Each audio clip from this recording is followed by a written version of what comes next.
Sarah from 17 once again, introducing you to my Darksiders 2 Apocalyptic difficulty video walkthrough.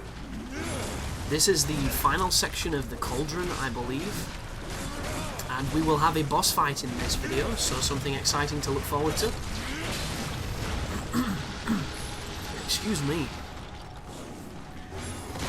So, the first dungeon of the game, finding keys, opening doors, finding dungeon maps, all that good stuff, opening doors with your phantom hands, typical Darksiders fare.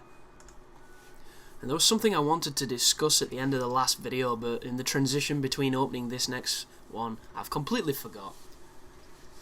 This is me using the skill point on the teleport slash. You'll notice as you upgrade it, it does give you more damage and more regeneration, but one thing I hate about this game, and I hate a few things, is that it never rejuvenates your life. The only time that your life comes back is when you level up or when you heal.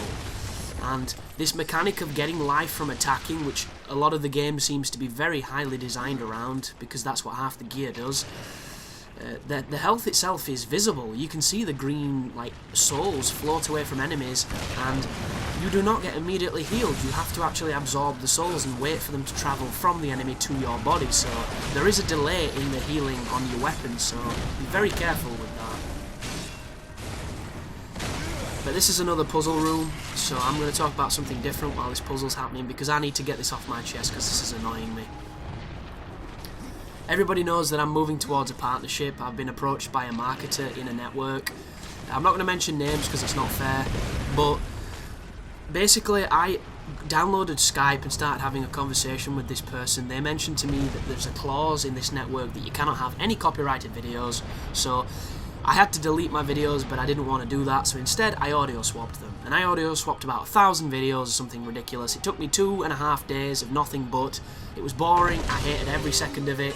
It was, it was like getting something that I'd done and destroying it, but it had to be done. Now it is done. I've been trying to get in contact with this guy on Skype and ask, what do I do next? What is the next step in getting the ball moving? I'll get the ball rolling. You get it? And I can't get in contact with the dude, and it's because of one simple reason. This representative of this network is 14 years old, and before I go off on this little kick right now, this is not me trying to offend this person or 14-year-olds around there, but I wouldn't trust a 14-year-old with a fucking sticker. I wouldn't. Because when I was 14, I was a clown. I was an absolute clown, and I wouldn't have, trusted me as far as I could spit. I just wouldn't, because I was dumb, I was an idiot, I knew nothing, and I wouldn't trust 14-year-olds. I don't to this fucking day. You're just getting hairy balls and stuff, it's all that hormonal shit's kicking off. But anyhow, this guy is young, and he's a representative of this company. He's probably got a busy life as it is, and if he's 14, he's probably started back at school. And not to mention that he's American, so the time difference is fucking ridiculous. It's like I cannot get this guy on the call, and when I did, a lot of the things I was asking, he didn't know what I meant. It's like, fuck me, man. How professional is this? And he's a perfectly fine guy. This is not an insult to the person. It's just, it doesn't instill much confidence in somebody trying to be as professional as possible when they're talking to a kid. And I know that sounds extremely patronising, but it's true. It is. If you went for a fucking job interview and the person interviewing you was younger than you and was talking down to you like someone on Dragon's Den, it's not a fun time. It's not that that's what happened, but you get what I mean. I'm just trying to weave some fucking wordplay into this, and it's becoming a bit of a ball ache, is all. And I wish I could email something and say, can I talk to somebody else and can I sort this now? But you're not going to get a response from emailing directly to these networks because they get thousands a day. So I'm just going to have to grin and bear it and, hopefully get the stuff changed on my channel as quickly as possible so I don't have to interact with this person anymore, because it's fucking bothersome. There's no time to waste. Oh, there he is. There's Death's sexy voice.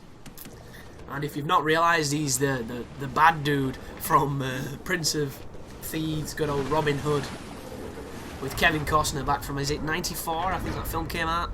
When Bryan Adams shocked the world by telling us he was Canadian. But yeah, that dude's voice who does death, his performance is amazing. He's got such a gravelly voice, it's ridiculous. It's like the charred council lives on his esophagus. But more platforming. Ooh, that's what I've not mentioned. There is a waypoint system on this game, which is kind of like Navi from Zelda. The only difference is, instead of getting a competent fairy, you get a drunk, incompetent crow. Or raven, I can't remember which one it is. Do not trust this bird. This bird is drunk. It's ridiculous. That thing will literally fly around and sit on ledges as if you're supposed to go in that direction and you aren't. It's so misleading. It's ridiculous. And one of the things that I don't know if I've mentioned, which I'll mention again, because this game features heavily on this fast travel system, it kind of breaks the design of the levels and that bird. Because the dungeons in the game, as soon as you beat them and the objective says go back to, you know, XXX person, just fast travel away. Because they haven't designed the dungeons in such a way that when you get to the end, there's a fast way out of the dungeon. And if you don't fast travel, you've got to run back through the dungeon. So this is stuff that should not exist in this day in gaming. I mean, look at Skyrim. Skyrim made it so that every time you went underground in a dungeon or a tight place, there was always a sneaky wall that got you out.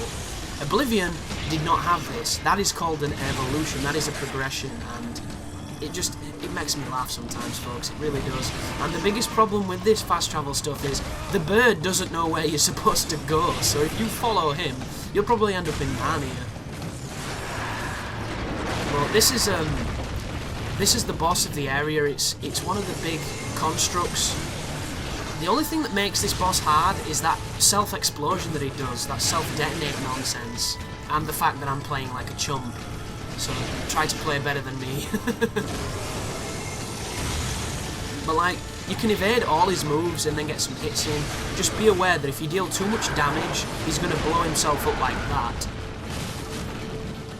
And unless you dodge at the right time, or you do the teleport slash, it's going to do a lot of damage to you. But it's just like a lot of the bosses on this game. They've got far too much life, they take far too much of a beating, and when you analyse them, they're not that challenging at all. But just keep dodging him, keep getting the quick damage, use your potions if you have to, and when he goes down like that, it's your opportunity to deal massive damage, so... There's his explosion. And that move is deceptively fast, considering how fast, considering, you know, how much damage it does. So just be careful when you're too close.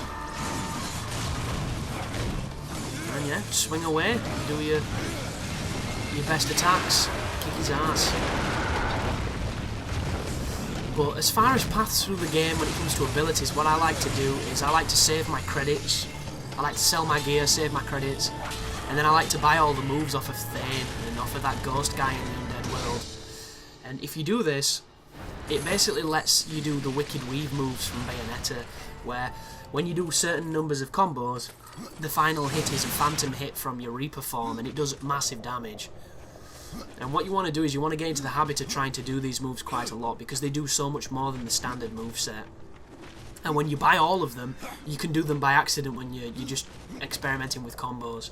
And it'll just make you a much more efficient killer, basically. Oh, and smash everything. One thing you're not going to see me doing on this game is breaking everything. But my first time through, I smashed all of it. I smashed all the bots. I really did. And the only reason I'm not doing it on this run is to save time, because this game is already long as it is. I don't want to make it any longer than it needs to be. I don't know if I'm going to do some Crucible gameplay, because I haven't even really tried that yet. I tried it really low level and it kicked my ass, because that's pretty much just, you know, getting a big mixing bowl and putting everything I dislike about this game into one area. Minus the platforming and all the other gripes that I've got. But keep on opening the chest, keep on hoping for good loot. That's an axe, and the axes are pretty good. They do horizontal slashes. They're really good for hitting aerial enemies, I've found. But for most aerial enemies, you want to use your gun. We don't have the gun yet, but when you do, it's so good at building wrath and killing tiny enemies. It's really useful. I cannot. I cannot. Yes, you can. But once you turn this is going to turn the forge on, and then you can fast travel out of this area back to the Tristone, and then we can continue on to the next dungeon. And I know what you're thinking, what, a dungeon so soon after this one? Well, you can do side quests if you want to, but the game does not put anything in between. It's literally straight into the next dungeon. But there is some exploring, so I can't hold it against them on this particular time. Later on, it's criminal.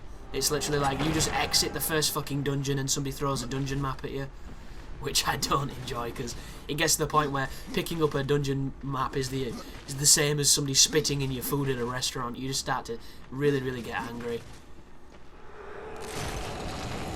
But we're coming to the end of this video, and this game is only going to be challenging if you play it wrong. And by play it wrong, you know, if you don't keep yourself leveled up, keep your gear leveled up, and use the items at your disposal, because I don't think this game is hard, folks, and that's not you know to say if you're struggling that you're a bad gamer. It's just to say that on the grand scheme of things, this is a very simple game. But thanks for watching, and you take care now.